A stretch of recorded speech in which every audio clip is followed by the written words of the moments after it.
most people get stuck with their tinnitus for very specific reasons, right?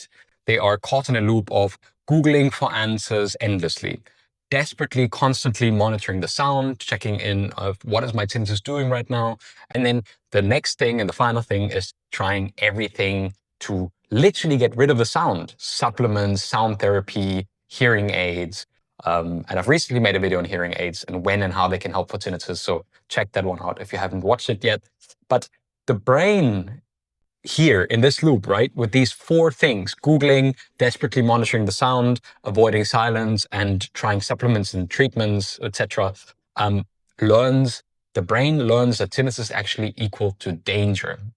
Therefore, this reactivity loop continuously gets stronger and stronger, and you pay more and more and more attention to your tinnitus. So this question that I shared with you at the start, that what if I don't have to get rid of my tinnitus in order to get better with my tinnitus, is actually a very, very valid one.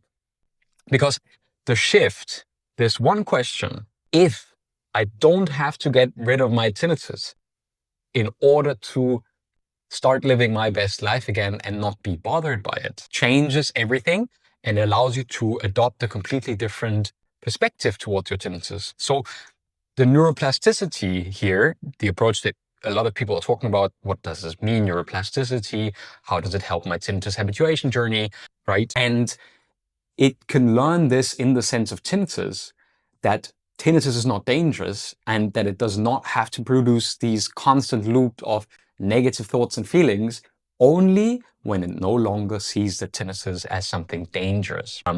And the brain actually constantly does that with many other sounds.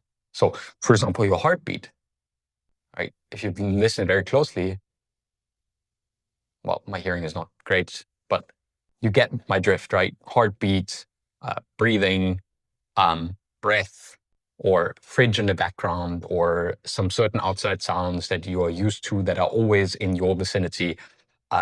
We absolutely naturally get used to these sounds, and the brain consciously tunes them out, because they're not relevant for us.